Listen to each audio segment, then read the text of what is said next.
Hey everybody, welcome to Metal Movies and Brucey's Live. I'm your host Matt Burke. Tonight we're gonna have on a lot of fun topics, such as Goatman, OG horror comics, Melvin, cool movies from the 80s, that some people might not have ever heard of. But without further ado, let me introduce you to my co-host Brian Christgau, or Brian Von Strick.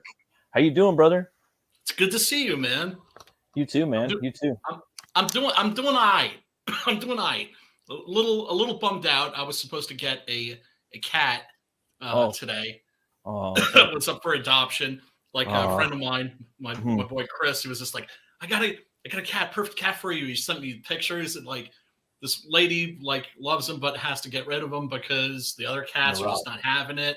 Yeah. And so I was like, oh, I'm getting a cat. And then evidently she got cold feet and didn't want to give him up, which is understandable, but yeah, maybe had to have a big sad. Like, you ever gone to, sometimes at the pound they got nice little kittens there, Oh, dude, that's how I found my last feline friend, my feline better half, Figaro. I went to the local pound to volunteer. First of all, because volunteer work's just good for your heart. And also I figured, you know what? I bet there's chicks there. Right? Because animal shelters are not exactly sausage parties, if you know what I'm saying. Yeah. Right? Yeah, so maybe, meet a girl, meet a cat, perfect combo. And so, it's just like you volunteer at a shelter, you're bringing somebody home at some point. Some little dude's going to have your heart. So I'm just going to go through that process again. Oh, that's good, man. I hope that's I don't know. You'll bring something nice home if you go there. I think can't. Hopefully not a venereal disease from any of the girls there, but yeah, that's the type of cat you want to get, right? No. But I'd like to introduce our guest tonight. We'll be talking about his new marketing campaign that he's got, an actual book that's in the mainstream. If you guys could give a warm welcome to Tim Olson. Hey, how's it going? Make sure when you tell that story that you hope you don't catch a VD from an animal shelter, you mean a human woman. Yeah, right? Yes, presumably. Yes. Hopefully people don't. Yeah, I don't swing that way. I don't. No. Yeah. I like the punani, but not like the literal punani. Yeah. You know what I'm saying? Fake one. Yeah. So how you been, Tim? I haven't talked to you in a minute. Yeah, I've been, trying to think outside the box, kind of fixing Melvin 1 and 2 so I don't have somebody stink on my book, Yeah, totally. Yeah, I think you heard the news, so. Oh yeah, for sure, man. That was the first thing I thought. I messaged Rob and I said, "Hey, Rob, could you replace some artwork on Melvin 2?" Totally. Oh, I don't know. I don't want his stink on my book because he's a creepo. Nobody does, dude. Yeah. Nobody does. And I think I speak for a lot of people when I say I sympathize with people like you because it's not your fault. You didn't do anything wrong. No. Now, this just happened and fucked up a lot of people's books. Yeah. And I it's still fresh in mind because every time I'm working on Melvin 1 too, like making sure that I still, I'm coming across his artwork and I'm having to delete it. Like, dude, I cannot look at this shit. Yeah, well, at least you're being like proactive and you're moving on. We're gonna get into to what you got going on, but first, I want you guys to check out something that is Brian. You're gonna love this.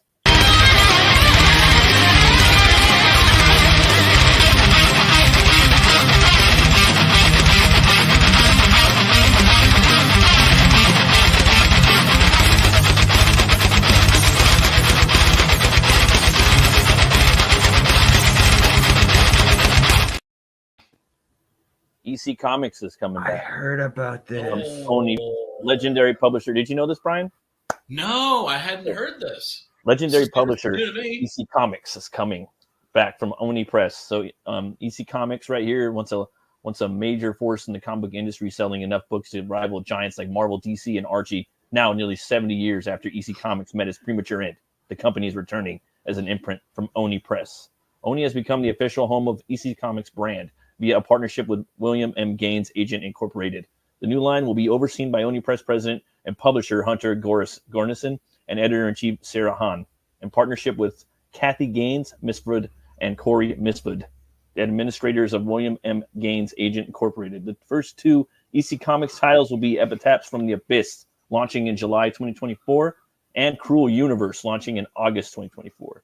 So these guys got an exclusive reveal. Let's look at this one. It's more of that old school painterly cover. Oh, wow. Looks like fun, right? Yeah, it does. Dope as hell. It looks like at first I was thinking, like, what are these going to be, reprints? And Yeah. I'm like, oh no, they're trying to like capture that old school flavor. Yeah, totally, man. It kind of reminds me of those cards back in the day. Remember the ones about it told a story like dinosaurs coming through like a time portal, and it was really gory. Oh man, Like they had one. I don't recall that. Well, they had this one where it's like a missed that baseball field, and like this T-Rex was tearing up all these baseball players. Oh my god, that sounds look like at this. Mars Attacks. If you've ever seen people are largely familiar with the Mars Attacks movie. Yeah, The fucking cards that's based on are sinister, and they're really like just like horrifying. Like they a were little boy banned watching, originally. like, his dog getting zapped, getting killed by like a Martian with a ray gun, like the worst shit, man. That's what that sounds like to me. Oh yeah, it pretty much was. But I think the original Mars Attacks card set was banned. damn. I think you're right. Yeah. Oh, you got to see them. You got to see them. I think I remember. I think you would tell me about those. It's pretty awesome. Yeah. They're hilarious because it's just like you're giving this shit to kids, but then you think of the Grimm's fairy tales and like how hardcore those are. Or like they're brutal. Or like was it Garbage Pail Kids? That was pretty popular in the 80s.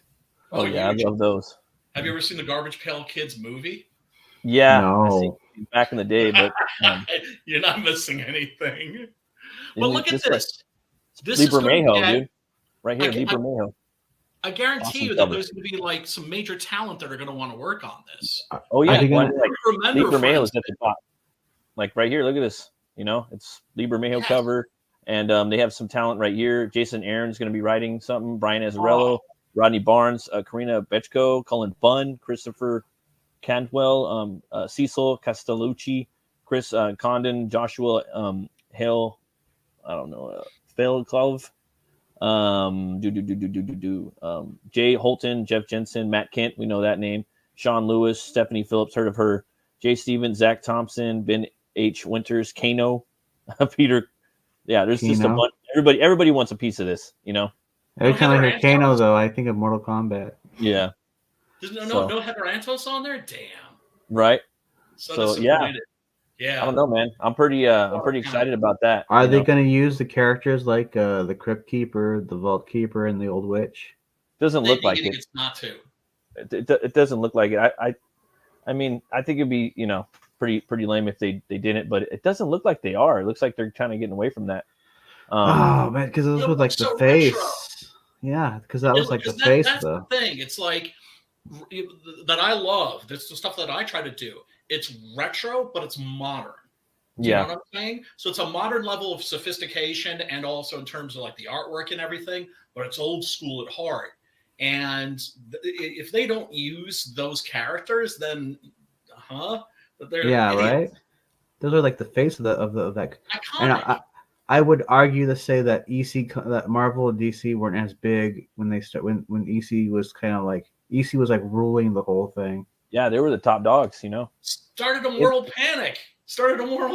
Thanks to Dr. Frederick J. Wortham. They had a book burning, as a matter of fact, up in Binghamton, where I went to college. Yeah, big comic book burning. That's awesome. Not unless it's some art by someone we don't like. That'd be a good way to get some free comic books. Like, I'm totally gonna burn these. Hold on, let me put these in my backpack. Yup. I'll burn these when I get home. Exactly. Speaking of something that might come from the fire, you guys got to check this out.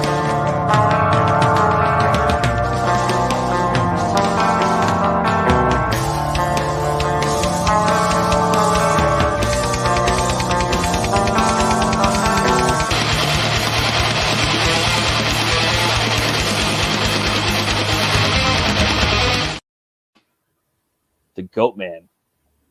Ooh. And there's different versions of the Goat Man. So like one of them right here is the one from Maryland. In 1971, student George Lizama completed an undergraduate folklore project on the Goat Man that was later added to the Maryland Folk Life Archives. In Lisman's paper, the Goat Man was said to be located in Tucker Road in Clinton, Maryland. Later the same year, reporter Karen Halsler discovered Lisman's project in the Maryland Folklore Archives and reported on it in the Prince George's County News in October 1971. The time placing the Goat Man near Fletcher Tower Road in Bowie, Maryland. Additionally, the report covered the theory that the Goat Man's origins can be traced to the Beltsville Horticultural Research Center. While Goat Man stones originated in early 1970s, some of its legends are set to the late 1930s with Prince George's County, following the disappearance and or deaths of multiple dogs, which were later attributed to the creature. However, given the condition of the remains of the deaths, many more likely have been the result of passing trains. Despite evidence to the contrary, stories of Goat Man's existence continue to circulate, especially among local students. Graffiti reading, "Goat Man was here," was not uncommon, and law enforcement would habitually receive calls of reported sightings, a bit with a number of being pranks. The creature was commonly claimed to have a human face, but with the body covered in hair. However, descriptions differed on whether Goat Man greatly resembled a hairy humanoid or a human with the power to, or lower proportion of a goat, similar to the fauns of Greek mythology as well. Goat Man was rumored to reside in a makeshift shelter in wooden region of northeast Prince George's County near the abandoned trailer parks. Occasionally, it was rumored that Goat Man would venture out to kill any living thing, such as humans, animals, etc. And then there's different variations right here. According to some variations of the legend, Goat Man is said to have once been a scientist, Dr. Stephen Fletcher. That sounds very, horrific. It's a comic book origin. That's a comic book one right there. Who worked in the Beltsville Agricultural Research Center. In this version, an experiment on goats backfires, and the scientist mutates into a half-man, half-goat creature who begins aggressively attacking cars in the vicinity of Beltsville, Maryland. Another variation of the legend holds the Goat Man himself was an old hermit who lived in the woods and often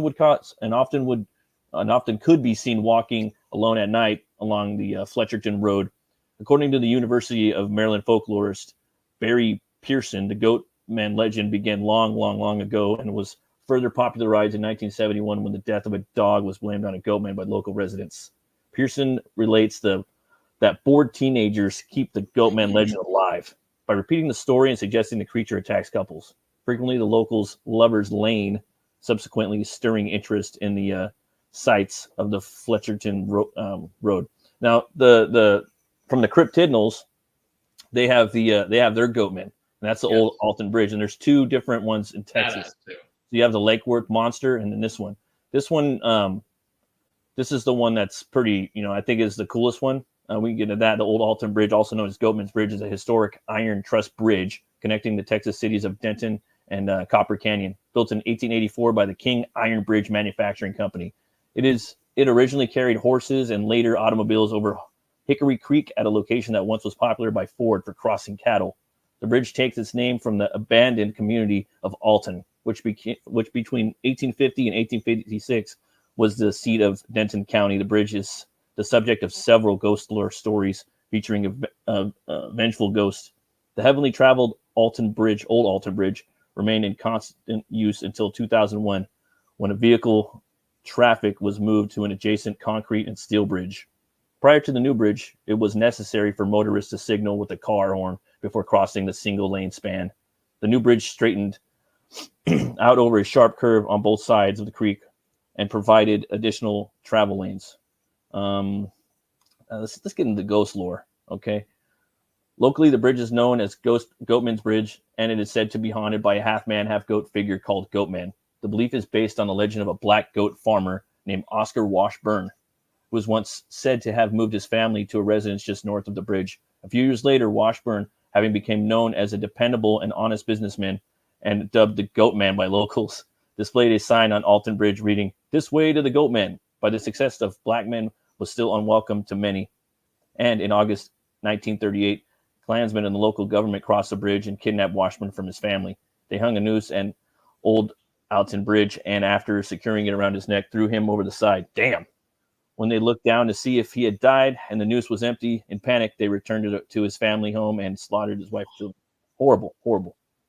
Locals warned that if you cross that bridge at night with headlights, as the Klansmen are said to have done, you will meet on the other side by the side Goatman, the Goat Man.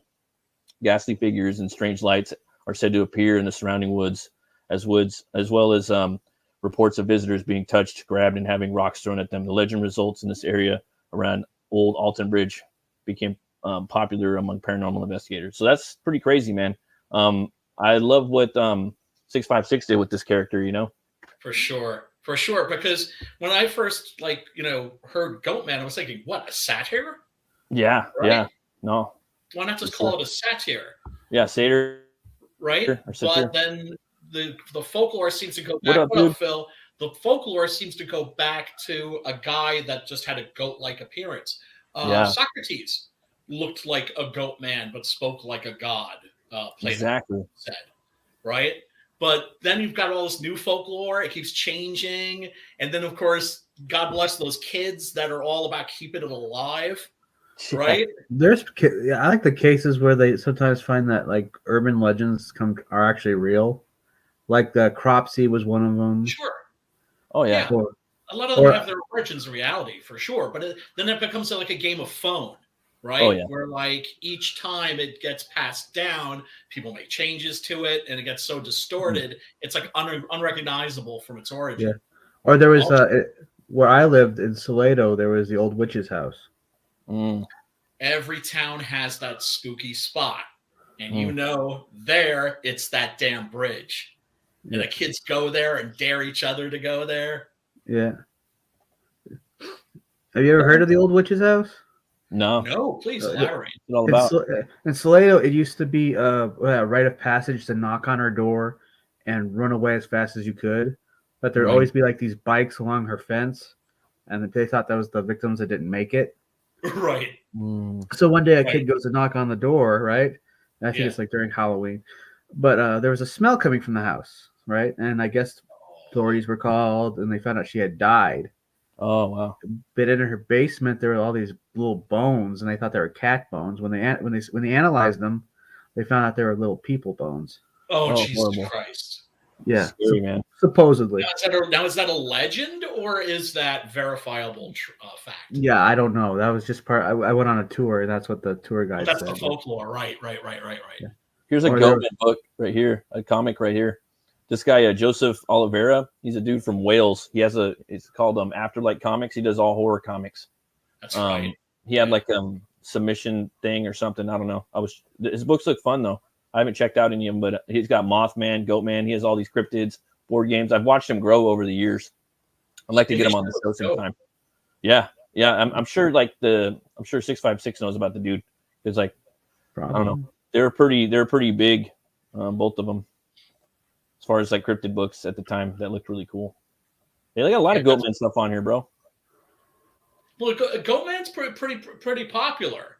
I think right now, Dogman seems to kind of be in ascendance, and I find Dogman channels and stories, the accounts and everything, bone chilling. I want to do a horror movie, man. One of these days. Yeah, you ever watch that? Was that Slapped Ham video? The Slapped Ham videos? Yes. No, I love those. Oh, those are great. Yeah. They're like creepypastas. There's like a lot of them. You could be like, oh, it's very obvious what happened here, but some of them are like inexplicable, and also they're creepy. Right? It's like when you go into this stuff, you don't have to believe in it necessarily to enjoy it. Totally. No, my kid, she watches these like scary YouTube videos, like little creepypastas, you know? They're just they're just ghost stories, but they're animated. They're just animated comics, kind of, you know, like just slow motion comics. But some of them are scary, like ooh, and like the first, I don't know. But I was gonna say one of the first YouTube channels that I like because I just started getting into YouTube, and one of them was like Minty, obviously Ethan back in the day, ZHC, Jimmy Reyes, and also Lazy Masquerade, and that was just a British guy doing horror. I talked to you about him before, Brian. When he speaks spoken horror, he's pretty scary, dude. His Route 66 stories are the scariest because those were his viewers calling in. and maybe we'll cover him on this channel. But he did an American Route 66 where he had all of his fans email him the scariest stories, of America, like going down Route 66. And he would read them, and 90% of them were hitchhiker stories that were true, and he read them, but they were scary, dude. Like this. Well, Slapped Ham is just like this guy showing a bunch of creepy videos off the internet. Oh, snap. Yeah, some of them are. There's at least like. What up, Chris? You can tell that, like, what up, Chris? You can tell like 90% of them are bullshit, right? Mm-hmm. But then every now and then there's one that makes you go, "What the fuck?" Wait a minute. Yeah. Yeah. Was that one where the guy walked past this lady and her eyes were just like pure black and she had that creepy smile on her face? Oh, dude, fucking 656 Ray and his the place where he works, the pawn shop. Yeah, he has a video of this gun rack moving by itself. Oh yeah, I remember seeing that. See that? Yeah, and this was like right after this new chick that was working there was just like, oh, I don't believe in any of that shit. And I don't guys say you've seen something, and then that happened. Yeah, it's crazy, man. Yeah. Most of anything is like in those haunted places. It's just the background of those places. The story of them are just creepier than hell. Always, dude. A lot of what you populate in your head and the actual, like, well, I don't know, the spoken story is pretty scary too, Oh, for sure. There's that like abandoned hospital. That abandoned hospital in Yorktown. Creepy history, man. Those abandoned hospitals are always creepy, dude. I see. I'm digging this new cover you got right here, man. You got Melvin, your book. We were talking about it earlier, man. Yep. Before we get into the big announcement, but what's Melvin about a little bit? Maybe you could tell us a little. Melvin issue 1 is about a mercenary hired to save a princess from a dangerous cult. And he has yellow skin, right? If I'm not mistaken. He's supposed to have yellow, yeah. But this is you don't direct John Dillard. You just get the hell out of the way. Right. Oh yeah, right, totally. Right, yeah. And he's from like another planet, kind of. Yeah, it's savage and post-apocalyptic. Yeah, Earth no longer exists. It's like just I wanted to get away from from being too grounded. I wanted to get way out there. You want to be a little bit grounded, but you just What I liked about your story is just the character really stood out. You know what I mean? I remember when you brought him out a long time ago, years ago now, man. Yeah. And just he popped, like he just stood out. You know what I mean? Didn't get I don't think as much love as it could have. You know what I mean? Yeah. And you've been a straight shooter with the book ever since, and now you're at Barnes and Noble and you're at Walmart. Yep. Oh my God! And you're on Amazon, right? Yeah, that's all because I'm doing distribution through RJ through Critical Blast. Okay. Really? So with Critical Blast, he's setting you up. RJ did that happen? Yeah. Fucking RJ, man. I'm gonna have to hook up with RJ in a few months. Get some Butch Cleaver in there. Thing. That's the thing. Like I keep saying, like we need to form like a mighty Voltron or like a Wu-Tang clan, right? Or like indie comics creators. Okay. Who's gonna do ODB? Distribution covered with freaking RJ. The dude's a fucking machine, dude. Yeah, man. And then when you and you got like another book coming out too, right? Because you got 1 through 3. Yeah, 1 through 3. Yeah, I gotta get all the like 3 and then 0 out to the backers. And then I'll try to put them on those websites with Melvin 1 and 2. That's awesome. And like you said, you're gonna have some new artwork in there. They're gonna be redrawn. Melvin 1 was an easy fix. Yeah, it was just never reprint the very original cover. Mm-hmm. The credit page is like just pure blue, just blue with the Melvin logo, and who did what. And we got rid of the Vic King. Yeah. Credit page, and then like Melvin 2 is the thing that has the most changes to it because it's kind of cool too. You could go in and change things and make it better too at the same time. Yeah, sure. So that's another positive about it. You know what I mean? It's like you're giving your book a level up. So you know what I mean? Yeah, Melvin 2 is gonna be that was the most changes, and it's gonna be awesome. So it's pretty exciting, man. And then you were working on a 0 issue too, right? Like while 3 was coming out. Yeah, well, 0 and 3 are in the same campaign. Cool. Yeah, man. Heck yeah. Can't wait for those. I still gotta get the book, so now I'm gonna wait a little bit, and then I'm gonna get them all. I think I was a broke ass bitch when you ran the last campaign. That's okay, man. That's okay. I'm sending you something in your DMs. Oh, okay. This is the redone cover for Melvin 2. Okay, let's see here. Yeah, that looks great, man. And Dillard is the shit. I love that dude. Oh, he is the Oh, shit. Yeah, like I said, you don't direct Dillard. You just get the hell out of the way. Right? Exactly. Let the artists do their thing. Yeah. Hire the right person and then just let them go. Let's see here. And this is the redone page of pages, of page 1. Yeah. Let's see here. Yeah. Rob Ewing stepped in and just and is doing great on Melvin 2. Hell yeah, dude! You should come on the horror movie club sometime and pimp this shit. You know, you got an open invite. Yeah.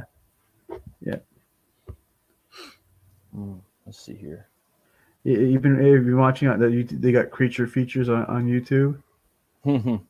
I love creature features. It's not as good as like Joe Bob Briggs' Monster Vision, but they're showing some great movies, man. I love the characters though. Tangela, yeah. Vince, you know. Yeah. I like they're doing a cool thing for sure. This is awesome. I like this artwork. Is this the guy that was illustrating the Zero issue? Yeah. That's I like Viewing. I like his art. The colors are awesome too. Look at that. That puts the original two cover to shame. Yeah, it does. Pops, man. It's lots It really of fun. does. Yeah. And then let me look for that other one real quick. Yeah, first page. Yeah.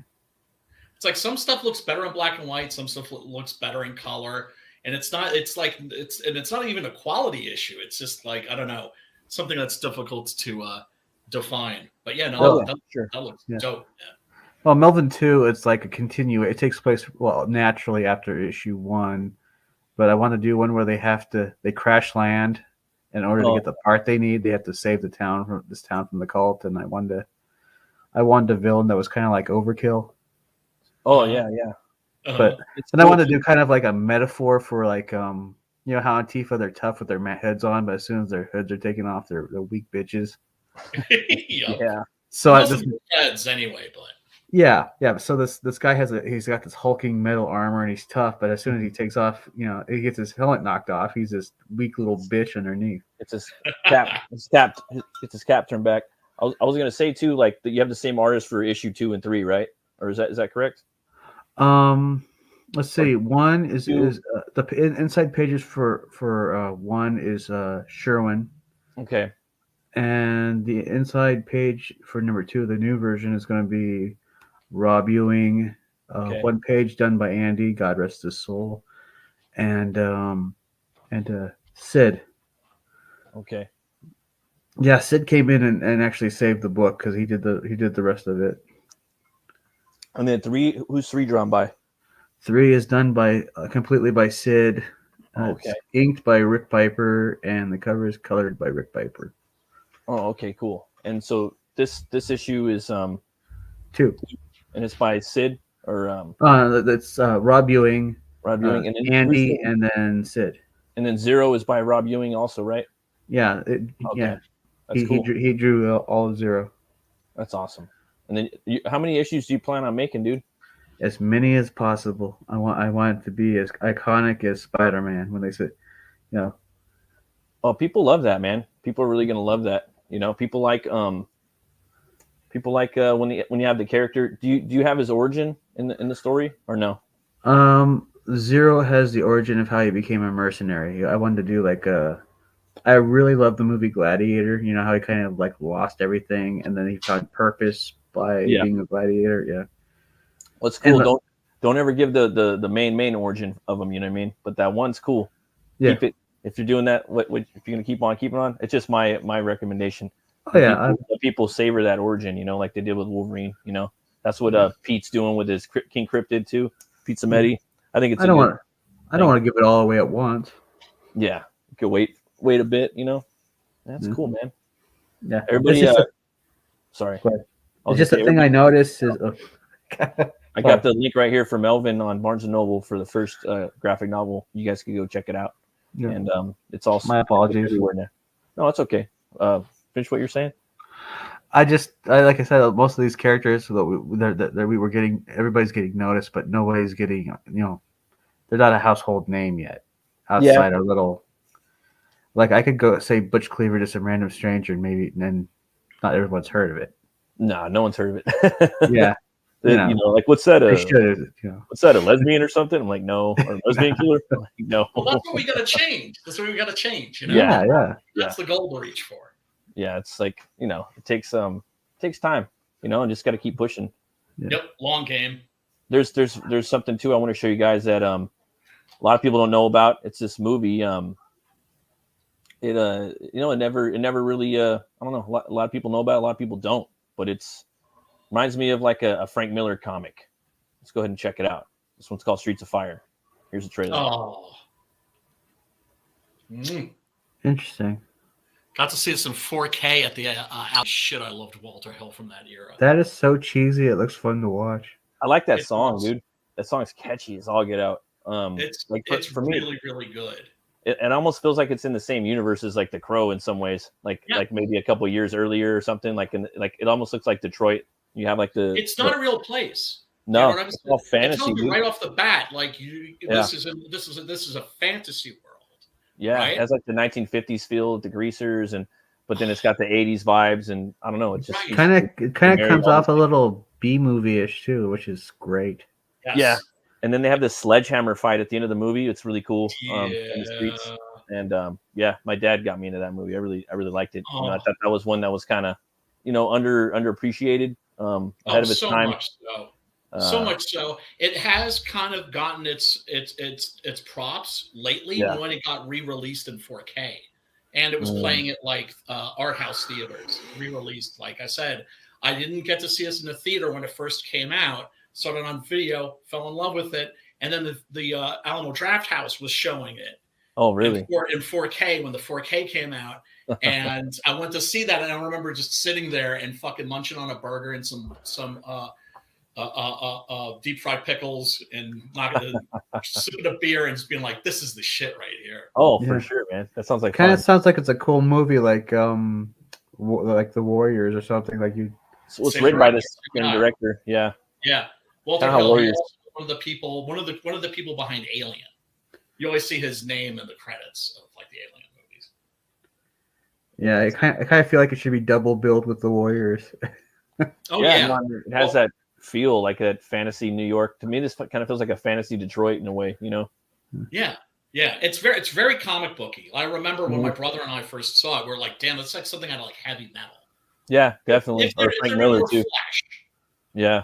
Like feels like something like Frank Miller would do, or heavy metal, or just like 90s. Kind of feels, I don't know, with the subway, going above, you know what I mean? That was one thing I liked about the Batman, the new one with Pattinson. It had that, as soon as you put people down underneath those trains and you put them in the streets, the movie gets really street. You know what I mean? Yes. It's not hard to. Because the thing is, rich people aren't living under a fucking commuter train. Yeah, and that movie just kind of sealed it for me. Like whenever I see that, I like that setting. You know what I mean? I want to put a story down there. Honestly, that the new Batman movie, the problem with it was there's not enough action and way too much detective work. I thought and it should have been cut in half. It should have been like 2 parts. It's too goddamn long. It's like 3 movies. Batman movie shouldn't be 3 hours long. 2 hours is a sweet spot. Like I was, I know Brian likes his movies about an hour and 30 minutes to an hour and 45. It depends. 2 hours is a sweet spot for me. If it's Lawrence of Arabia, make that shit 3.5 hours long. Yeah. But it's just everything is like 3 hours long now. Or the standard time used to be 90, now it's 2 hours. I think 2 hours is a good spot, but you gotta know what you're doing with this 2 hours. You know what I mean? Yeah, I mean it all depends on the project. It's gotta breathe too. You know what I mean? Like with the hour and 45, there's no fat on there. And I think with the 2 hours, it gives these good character moments. Like I was watching the first Iron Man yesterday. I was like, damn, dude, they like every little scene. Like when she's like ripping his heart out and putting in the new heart, and they're having that little, that letting the scene breathe. I'm like, okay, this is a solid 2 hour movie, dude, and like just all the stuff where he's building the iron suit. I'm telling my kids, like we're watching all of them. Like, see, I believe this is a Paramount Marvel movie, and then this is a Universal Hulk movie. Hulk is a Universal monster, and so is Hellboy. They're both owned by Universal, or at least Hulk still is. That's why he doesn't get solo movies. He can only appear in teen movies. Right. Teen. So and we're watching that, and they're all darker, dude. Like they there's a lot more darker themes. There's a lot of jokes in there that Tony makes that are like not woke at all. They're anti-woke. They would be canceled, dude. They'd be canceled. Like he was making a lot of jokes to like War Machine. Like he's like, you're probably with some, I don't know, with some dude last night. Or something. You know what I mean? I'm you get canceled for that now. Like they wouldn't even have that in the script, And no. He was the Iron Man from back in the day in there, like the Demon in the Bottle Iron Man. Like the first movie, he had the hair. He were hinting exactly like him, They were hinting it, right? Mm-hmm. You could see that coming down the road. They were laying the bridgework for it, where it's just like, damn, Tony seems to be drinking. The guy looks like he's drinking. Yeah, that movie's so and then good. he sees a video of his father, like drunk and in a rage. Yeah. Right. So it's just like, oh shit, it's fucking genetic. I've got this thing, right? Mm-hmm. And they couldn't. And then Disney came in, and it's just like, well, they can't make him an alcoholic because, well, then they'd be selling less action figures and Funko Pops. And that's also why they couldn't give Tony Stark a heel turn in Civil War like they did in the comics, because they'll be selling less Iron Man merchandise. Well, they did kind of cover it because there was Iron Man 2? They covered Demon in the Bottle in 2, but that was still before Disney took over. And 2 was still part of Phase 1. Like him and Rhodey got in a big fight because he was drinking and like he was DJ in the Iron Man suit. Yeah, no, it's great. That's a great scene. I don't know. I like Terrence Howard way better than Don Cheadle. I don't like Don Cheadle. There's just something about him.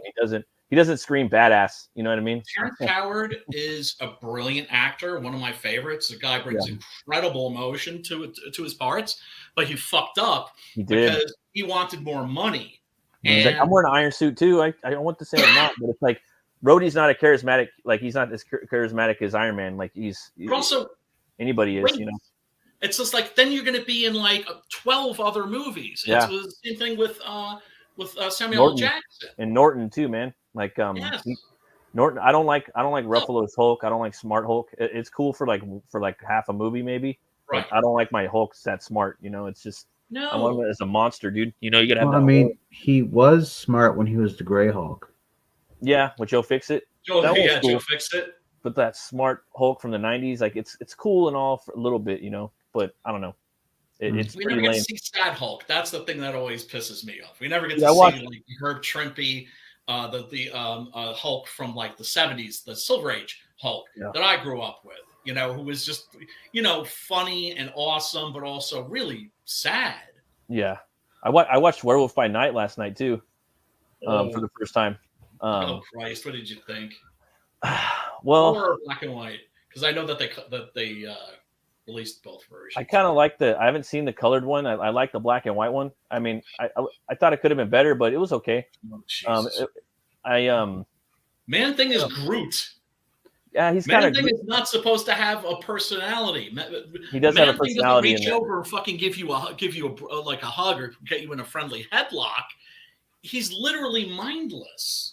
Yeah, the coolest version personality for sure.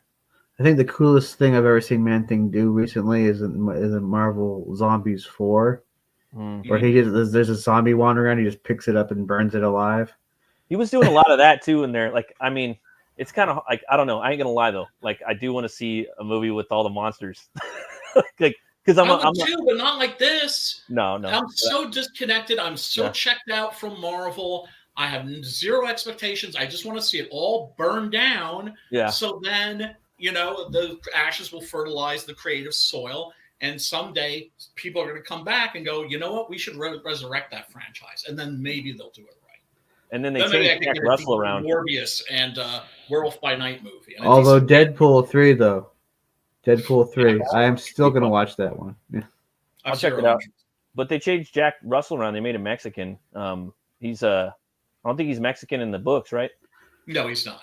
He's like a California surfer dude. Yeah, so he's Mexican in there, and they give him like face tats. I don't know if they're. I didn't really do that. No, he's a good actor. I've seen him in other stuff. He's in Coco. He's like the dead dad in there, that's like trying to talk to him. So I was like, okay. And then I liked, there was gore in there. I didn't expect there to be gore. So I was like, okay, they did put gore in here. And then Man-Thing, I was expecting him to be trash and have but I did like him, like getting visually people looks great. He looked cool though, man, and like I don't know, like He looks like Groot. It's just like, okay, well, we got a plant man. Well, what do we do with the plant man? Right. Well, Groot. Yeah, and it's like I don't know, like they're buddies. You know what I mean? Are they? I mean, they made stories where they're buddies. They're not, I mean, in the show there were, but not in the comics. No, that's all right. But you have to understand that they purposefully look for people that haven't read the comics. We know that for a fact now. Yeah. They look specifically. Have you read the comics? Yes. Okay. We don't want you. And then they find the person that hasn't, and they get the job. And he always has to find him, I guess. That was like the shtick or whatever. It's just fucking terrible, man. I didn't like the. I don't know. The makeup sucks too. I didn't like everywhere except for his face. He didn't look scary to me. Like I thought that was a missed opportunity. It's silly. And then they kind of they lagged it out. I know it's only an hour long, but they kind of milked out that scene, and the transformation was weak. Terrible. I didn't like. I don't know. I thought that the hunters looked weak. They didn't look scary at all. They should look more badass. I did like seeing the monster heads on the walls. I was going to say the trophy room was like the only thing I really got off of. So I did like some stuff about it. But yeah, I did too. So I'm not saying it was all trash, but it was when it was over, were you just like, hey, that was cool? Or were you like, I mean, I know you weren't as pissed off as I was. To be honest, I want to see more. I ain't gonna lie. I was just like, okay. Well, just because I'm a sucker, dude. I love the classic monsters like on a team. You know what I mean? I love Agents of Shade. I love the monsters. Universal monsters. That's why I like Graveyard Shift by Mark Polton. I'm doing 2 different ones. No, I like monster super teams, and I would have loved if they could have done. It's just like the thing that they don't understand. It's just like the Marvel universe has its different neighborhoods, right? Yeah. And so each neighborhood should first of all have a different look, right? And so one of those neighborhoods, for instance, is the Kung Fu neighborhood, right? Yeah. Shang-Chi and Iron Fist are hanging out. Yeah. And then another neighborhood, you've got the Marvel monsters, right? And Blade and everything, I think that's what they're trying to do. I think the show was going to be like a precursor to Blade. Like I think Blade was going to be on that team. That's what it was going to be. Blade, Werewolf by Night, and Man Thing. Isn't it canceled again? It's canceled again. On and off, right? They're like, oh, we got to do something, and like I don't know.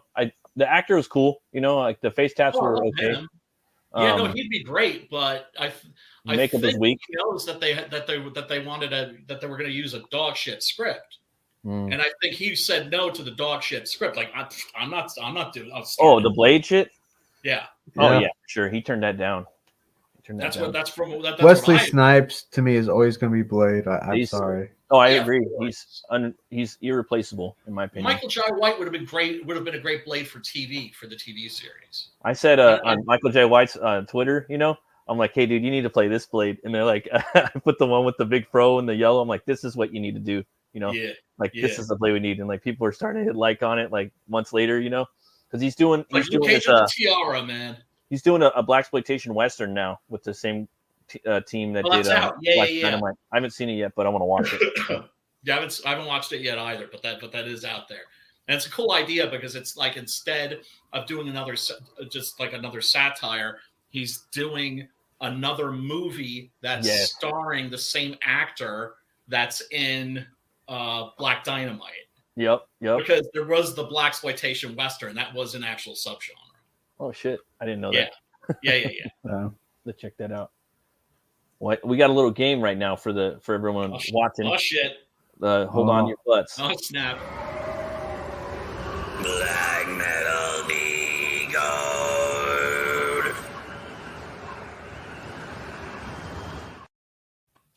All right, buddy. Okay, here we go. It's Black Metal Decode. Let's see who can guess the name of this. I got it. I think. Marduk. You got it. You win. Yep. That was quick. I had to kind of like really squint my eyes. Damn, that was good. That was quick. Usually Chris gets it.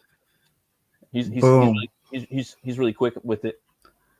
I'm usually pretty quick too. But then I don't want to say it because that ruins the game. Oh yeah, right? yeah. no. One that actually had me in the ropes for a minute was Enslaved. Enslaved? Oh yeah. They're Yeah. dope bands too. Wait till we start getting into like the the not bigger black metal bands. I'm just gonna start picking a bunch of See, different that's ones. the problem. It's like I know all these bands. I'm starting I it kind off. of find, no offense, I kind of find black metal cringy. No, I don't. Hipster black metal is cringe as fuck. I like some. Norwegian black metal is awesome. Yeah, it just depends. I like it's a case by case basis. Like I like Immortal. I like Enslaved. I like Dimmu Borgir, even though they're huge. They're not. They don't really consider them black metal. They're like symphonic black metal, but I still like them. Yeah, I mean, look, any genre is only as good as its best artist. Yeah, or Bathory, Bathory, however you want to say it. Bathory. I think as hard as I get is thrash metal when it comes to metal. Oh yeah, thrash is awesome. Then they have blackened thrash metal now too. Like Skeleton Witch. They're pretty cool. Well, yeah, because then you're gonna get like all the subgenres and then hybrids of the subgenres. Yeah, like some people are like, why is there so many subgenres? Like, let's say you kind of gotta, you know what I mean? It's like you go to a buffet and you kind of want to. Oh, I like this style and that, and I want to add that to it. Well, because we're humans, we can't help but label things. Why do we label things? For the sake of convenience. Yeah. Right. Well, so it's like you have to identify something.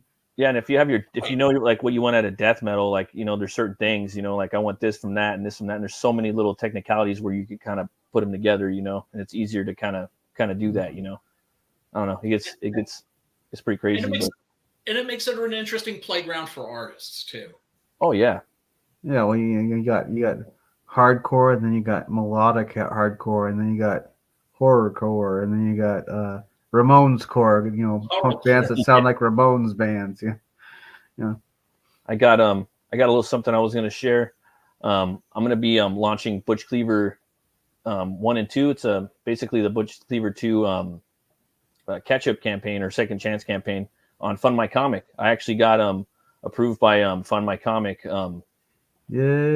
Good. Wise choice, Luke. Wise choice. And man, they actually designed a little Fund My Comic thing right here. So that's my little logo now for that. So nice. Oh, dude, Luke, that's fucking genius. You need to have it dripping with blood at the bottom of the book. Yeah, and I'm gonna give this away to the first backer that backs. So when we do the so they'll have like the actual like campaign design. It's be pretty cool. Yeah. You can't imagine like the beyond the bottom of the book is just dripping blood all the way down. Right. And I'm still working on the campaign. I figured I'd share it again. I'm going to be sharing it like as it's 3 weeks from now. So this is it right here. And I got the got everything going. It's approved right now. And these are some of the tiers. A lot of the art right there. Butch Cleaver 1 and 2 if you want to get those. I'm grateful that we didn't have to put Luke in the figure 4 leg lock. And we got the this is an add-on. It's called the meat wagon. It's got pretty much all the cards from the previous campaigns and stickers. And I'm gonna have sketch card tiers up here, and then add-on sketch card tiers. A little bit of original art that I put up so far. I'm gonna probably put some more up. And I got some. Here's a little page right here where Butch goes into basically a whorehouse called the Dollhouse. It's in the back of the house. Back of the Pimp Church, the House of Love, But it's also called the Dollhouse for a different reason too. Yep. He's like, hell, let's. He says, hell, let's shoot them, boys. Let's show them. Let's show them what happens when you steal from the collection plate. Shoot. Wait, don't shoot. Let me finish my whiskey milk first. Fill them full of 30, boys. And so they start dumping them, or he starts dumping them out. Blam, blam, blam, blam, blam. The whores are running out, and he goes up and he's like, looking at all the aftermath, and your pimps are funny. You take money from whores, you give Whitey a cut, not pocket all of it. It's not light bulb science we're talking here, referring to Edison at the time. Right. The white rat smells shit coming from you earners. Here, you can smell it now. Ratatouille doesn't take kindly to thievery, but I'll kindly take your thieving hand. He's about to slice that dude's face off. Yeah, his nose so he could smell it. And then the bartender's back there. And you'll see the bartender later on in the story when he comes back and he's resurrected. Tell the king imp voodoo doll he better pay tribute to the white rat on time, or I'll be back here directly for tribute. I still got one left in the barrel. Well, go on. Let the soiree commence. So that's a little thing I just read you guys. Yeah, it's a flashback to like before Butch gets eaten by pigs. So He's and then a bad motherfucker. I'm gonna have basically what I'm gonna be doing too is sketch cards. The first 10 backers are gonna get a free sketch card too. So if you haven't jumped on, I got a lot of backers on the first 2 campaigns, but there's still a hell of a lot more people that haven't picked up the books yet, and I think they're a pretty entertaining read. So yeah, that's my little show for now. But yeah, man, I think this has been a pretty fun show tonight. Brian, you got your campaign coming up too. You're going to be launching Six Gun Gorilla on Fund My Comic. Yeah, Six Gun Gorilla: The Great Silence, Volume 2 trade paperback. What? The dramatic conclusion to the Long Days of Vengeance arc. It's the end of the story. And I mean, dude, I got pages from Preston. I would love to share, but I have to check with him first. Yeah. It's like in the script, Kumba six gun, he punches somebody in the head, and I wrote that his head, like the guy's head, just spins around, right? Because he got him at an angle, and then Preston draws it, and now he's got the guy's teeth and one of his eyeballs popping out. Oh, damn. And then in the next panel, you see like the body lying in the background and the half deflated eye in like the foreground. And it's just like, yeah, he's gone full Preston. It's crazy. I can't wait. And then 9 Devils, I can't wait for that. Oh my God. Can't wait for Southpaw, Puritanian. I should be getting an update for Melvin 4 on Monday. Oh, nice. So. Oh, excellent. It's gonna be cool too. Yeah, dude. Seriously, come on the horror stream. Totally, man. Any old time this week if you like whenever. And because you were fun to hang out with last time too. Good times. I got some metal for you boys. Watch it. Been watching. Bring this is a classic. I was gonna play some of their newer stuff. I usually try to find bands that I like that got newer material out. These guys do too, but I just really feel like listening to an old metal bubblegum classic, something a little poppy. And thumbs up on Darkane, by the way. Oh, fuck yeah! This is At the Gates. We are blind to the worlds within us, waiting to be born.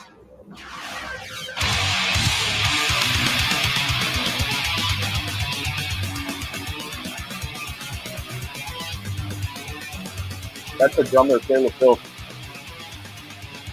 Before Pedro Caicedo.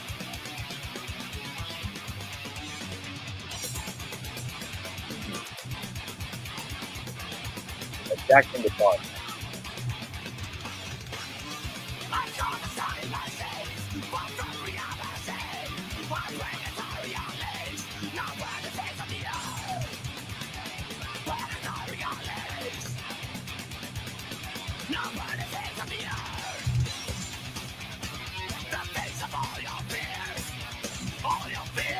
They're in a factory that just makes sparks.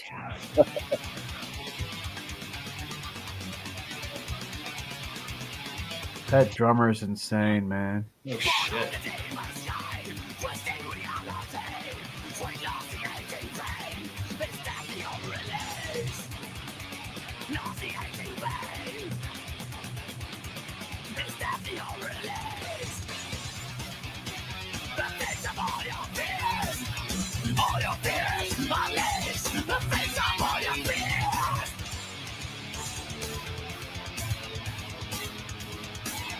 This is your horror movie melodies right here. For sure. Especially big horror movie influence. I can imagine like the closing credits rolling.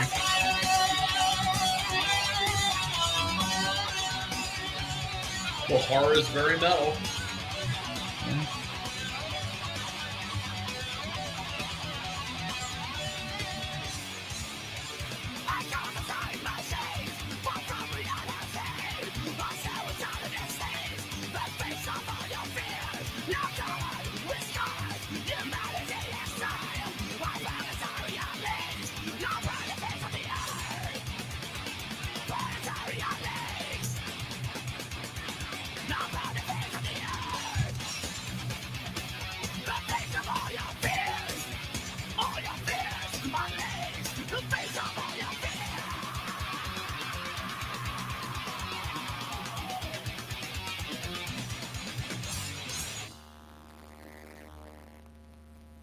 Yeah, boy. Yeah, that's a How- classic how- album, dude. Like how Slaughter old- the how- Soul. How old was that? That's from like 90 something, 94. I or could something. tell it was like the Wow. music video was like really arty. Yeah, dude. They Yep. that Videos album were like really weird and arty and. Sorry. yeah, Yeah, they that don't have the album. money to put into music videos anymore. No, and well, those guys still they just put out they're still putting out albums. They have a crazy story. Like they kind of help create the subgenre called the Gothenburg sound or melodic death metal, and that was like the biggest album that came out. It was Slaughter the Soul, and that song was the first song on the album. But the album is just fucking one of the best metal albums of all time. And it was them, Dark Tranquility, and Flames. They all came from the same town, Bildal, on the outskirts of That's insane. Gothenburg, and that album, oh my god, like even they had special amps built for that shit that they could not replicate. So this crunch on the guitar in that album, Slaughter the Soul. But they broke up. The guitar player and the bass player are twin brothers. One of them has an extreme horror movie influence, and you can hear it in the melodies that he makes. And they broke up. The band, he left. The twins left, and they formed the Haunted, I believe. The Haunted was around forever. I think like 10 years, 15 years, something like that. Eventually, and then everybody was like, we went at the gates, and then 20 years later, boom, they get back together. And then now they've made like 3 albums since. And the first album that they made was that one was really good. It was really, really, really good. At War with Reality, and that had the twins on it. But then one of the twins that quit last time, he quit again, and they were just like, fuck it, we're gonna stay together. And then they keep putting out solid bangers, like there's stuff that's still like, I don't know, kind of really artsy, like melodic death metal, but catchy. They got a saxophone in one of the new ones. Really? Yeah, it sounds. Yeah, it's crazy, dude, and it fits. And the new one's got a lot of orchestra in it. And it almost has like a Jack Kerouacian like sound in one of the songs. They've always been really artsy and like very progressive. They're like melodic death. They're like the most kind of proggy melodic death metal catchy band like that, with songs that aren't too long, but they can pack a lot of prog into a short song. Which album is good if you're starting out? Oh, this one, Slaughter the Soul. It's their best album.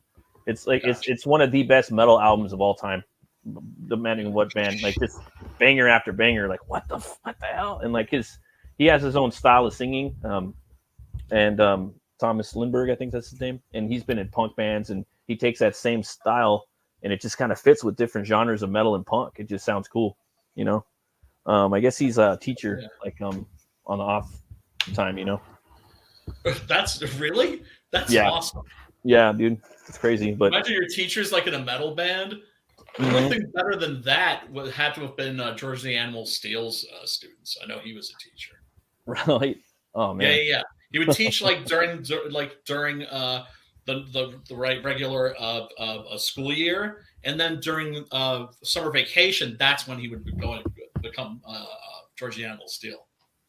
Oh shit, that's crazy. Yeah, it's so fucking cool. It's like Kane. He's like the governor. You know what I mean? Of like Tennessee somewhere. Strange.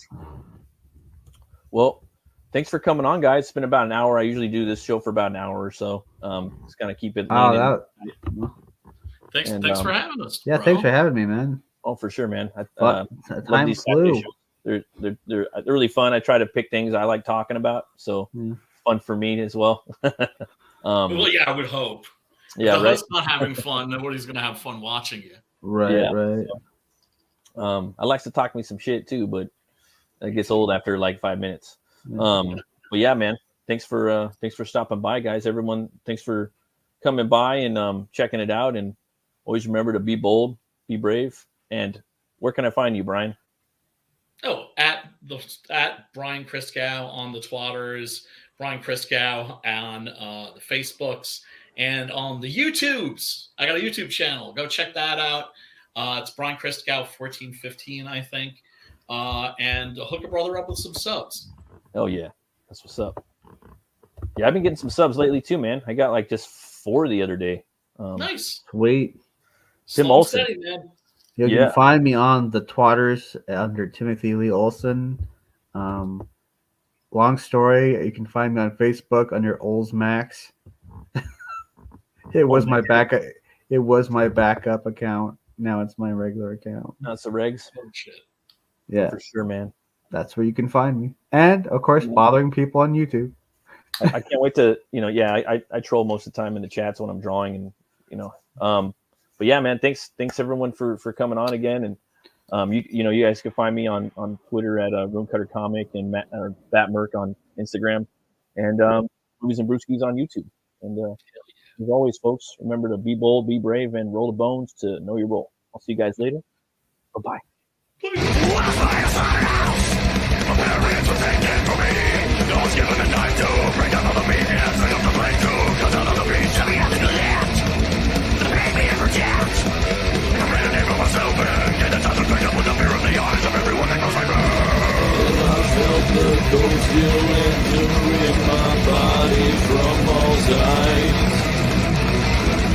I awaken from a cold cocoon inside a skeletal void.